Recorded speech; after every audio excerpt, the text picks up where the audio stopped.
St. Patrick's Day, everyone, and no, I'm not going to offend the Irish people of the world with my terrible attempt at an Irish accent, because when I try it, it just comes out as Scottish or British, or when I try to do Scottish, it comes out Irish. Basically, I just suck. I mean, look at me, it's St. Patrick's Day and I can't even wear anything green because I'm a stupid green screen. I'm such a failure at life.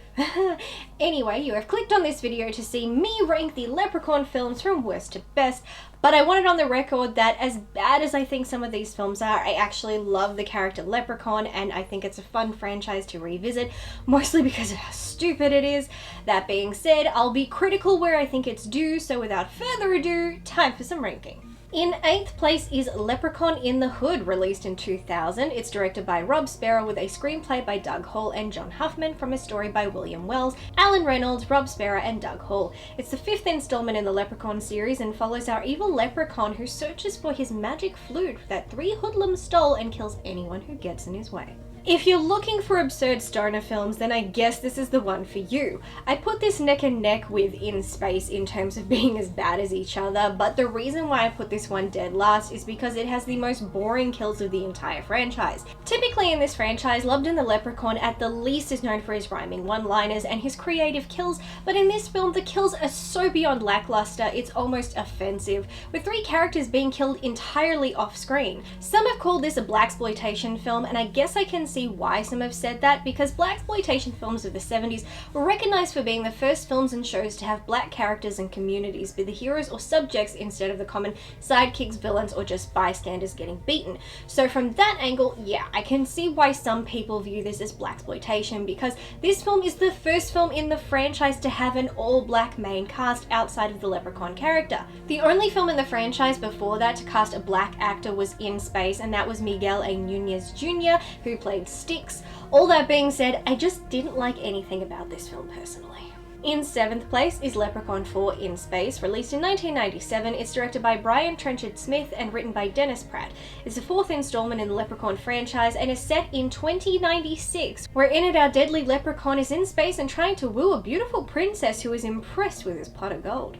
Look, I have more continuity in my little finger than there is in this franchise, but that being said, this franchise still has more continuity than the Texas Chainsaw franchise, and that's saying something. But the level of stupid this film is off the charts. I wonder why certain horror franchises feel the need to have a sequel set in space. It feels like after the success of Alien, everyone was like, we gotta try space next! First Critters 4 did it, but to be fair, that is a film series about aliens. Hellraiser did it with Bloodline, then Leprechaun did it, then Friday the 13th did it with Jason X, which out of all these is the only one I love because oddly enough it makes sense. Hell, they even put Dracula in space in the film Dracula 3000, but that wasn't a sequel. So I don't get the decision, but like I mentioned before, the only reason this film isn't dead last is because it at least had some fun kills, actually having my 3rd favorite kills of the franchise, such as having Lobden burst out of a guy's groin and a guy frozen with liquid nitrogen, a move they also did in Jason X. So while the plot is entirely idiotic, at least the kills make up for it just a little bit. In 6th place is Leprechaun Back to the Hood, released in 2003. It's directed and written by Stephen Louis. It's the 6th film in the Leprechaun franchise and was the last film in the franchise to star Warwick Davis in the title role. The film has the villainous leprechaun rampaging through an urban area and killing anyone in his path while looking for his gold, which was stolen by a group of youths who are using it to fulfill their wildest dreams. While I think this film is probably the saddest in the franchise, and I still have no idea what they were thinking when they made this, for reasons I'm not entirely sure of, I just didn't find myself hating it as much as The Hood. But I mean, we're talking about a 0.5 point difference here. Much like the 5th film in the franchise, it has at least 3 kills off-screen and another at least partially off-screen, and I wonder what the hell that is about, because all the other films with a white cast didn't do that. I think the only death that makes this film salvageable is the stoner who gets impaled through the chest with a bong. I mean, that's pretty poetic. I mean, if I was ranking these films based on kills, this ranking would look completely different. In 5th place is Leprechaun Returns, released in 2018. It's directed by Steven Kostanski and written by Suzanne Keeley. It's the 8th installment in the Leprechaun film series and a direct sequel to the original 1993 Leprechaun film. The Leprechaun returns once again when a group of girls unwillingly awaken him after they update and refit a house so that they can turn it into a new eco-friendly sorority house. Good on Lyndon Porco for trying, but there's just no way you can beat Warwick Davis when it comes to portraying this horror character. They tried to keep to his mythology, keep his quirks, even down to the shoes and rhyming, but it just felt extremely stiff. All of the dialogue and most of the performances had no life in them to make them interesting.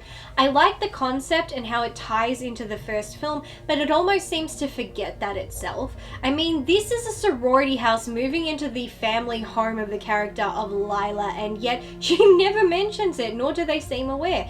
Considering they're going on and on about this house and being disrespectful at times, I'd be throwing out there, hey, this was my family house, you know. The Leprechaun's gold looked hilariously cheap, and really the only two performances that I thought were any good were from Taylor Spritler and Pepe Sonuga.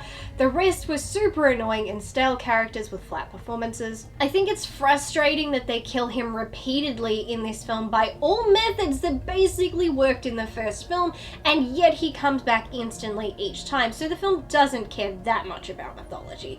The film waits until the last 20 minutes to start throwing in comedic scenes and lines, especially one-liners, and the scenes weren't funny, and the one-liners got annoying fast. Just an incredibly dull and bland installment to the franchise, but it was a decent concept, and the kills were creative and fitting of the series. In fourth place is Leprechaun 2, released in 1994. It's directed by Rodman Flender and written by Turi Meyer and Al Siptine.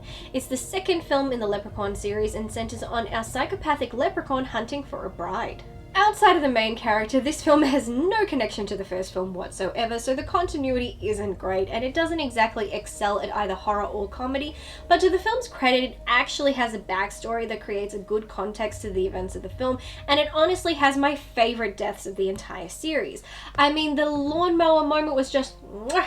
And the pot of gold, so good. It certainly could have improved in a lot of areas, but just the fact it tries to give more to the Lubden character and the leprechaun mythology was something I appreciated, but ultimately, it's the creative kills that put it so high up on the list. In third place is Leprechaun 3, released in 1995. It's directed by Brian Trenchard Smith and written by David Dubose. It's the third film in the Leprechaun series and follows our psychotic leprechaun who begins a killing spree in Las Vegas. Again, not much going on in terms of continuity. Really, each film in the franchise has to be looked at like a solo film because they don't exactly string together. This film, however, tries to bring in more comedy where the first sequel failed, and so that was a good start. The kills are super fun and comical, with these kills actually being my second favorite of the series. Like I said, if I was ranking these based on kills, it would be a whole different ranking. I think even the kills in this film went in keeping with the horror comedy genre as opposed to the sequel where the kills were great but not funny. I mean, frankly, I think more people should get beaten with a shillelagh. Might do them a world of good. Ultimately, it's the comedy that saves this one. In second place is Leprechaun Origins, released in 2014. It's directed by Zach Lipovsky and written by Harris Wilkinson.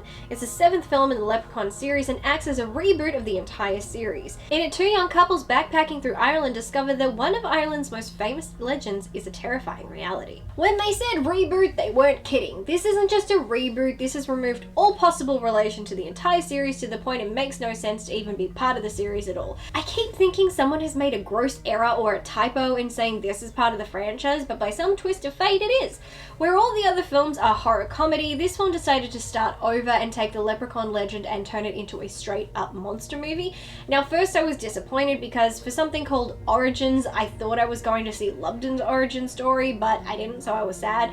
Though to be fair, I think calling it Origins doesn't suit the film, though it is more saying where did the myth of the leprechaun creature itself originate from, and I get that. It's not the world's best movie, and like everything else in the series is flawed, but it tried something new. It actually was a semi-decent monster movie that gave you a unique twist on the classic legend. It's darker in a way this series hadn't been, more in keeping with the original intentions for the first film, which was to be a straight horror film. It tried to focus more on Irish legends and Irish culture, which I find interesting. It doesn't quite hit the mark, but in terms of a monster movie on an iconic mythological figure, I think it was a decent effort and at least gave a bit more thought than some of the other films. And in first place, because I'm so unoriginal, is Leprechaun. Released in 1993, it's directed and written by Mark Jones. It's the first film in the Leprechaun series and follows a vengeful leprechaun who believes a family has stolen his pot of gold. As he hunts them, they attempt to locate his gold to vanquish him. I don't think it's successful as a horror film, and even with the reshoots to add more gore, it leans too much into the comedy genre, so it's hard to take seriously. But ultimately, all its flaws have been its charm. Everything wrong with these films has become what we remember them for and love about them. Being introduced to Warwick Davis in the role is still one of the highlights of his career for me. The majority of the kills in this film aren't that impressive, with the sequels actually stepping it up in that department, but I did especially enjoy the pogo stick moment. That moment put me off ever wanting to try pogo sticks.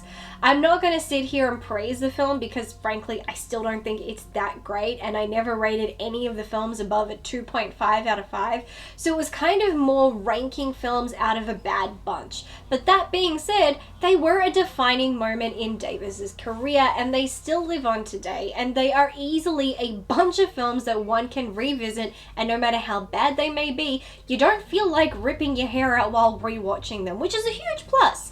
This was also the film that started Jennifer Aniston's career and was the first appearance of her old nose. Yeah, it's not a great film, but so many not so great horror films have built people's careers, so they are nothing to sneeze at.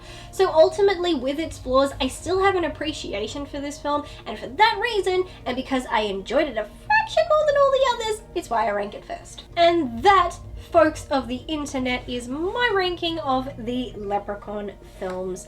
Like, I've never sat down and said, oh my god, they're so amazing, but I have watched them, and there are some in the franchise that I really don't like, but it's just one of those franchises that it doesn't matter how bad it is. If someone was like, hey, do you want to sit down and watch the Leprechaun films? I'd be like, hell yeah, because there's a ridiculous charm, as I say, and I think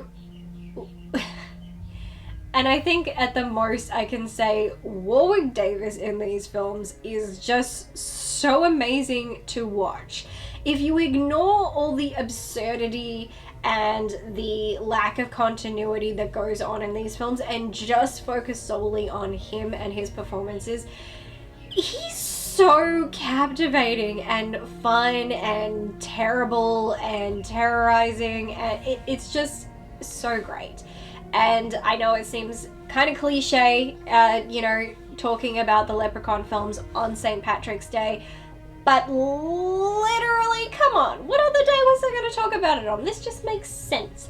So, that being said, that is it for this video. So, comment down below and tell me how you would rank the Leprechaun films of your personal preference. I would love to hear from you. Thank you as always to my amazing supportive patrons. Thank you for continuing to support me through some very rough times lately when everybody could have jumped ship and bailed. I appreciate that, and I want you to know that I am still working on content, and I will try and give you some sneak peeks of a project that will soon be near completion. So thank you all again, and I hope to see you in my next video. So until then, bye!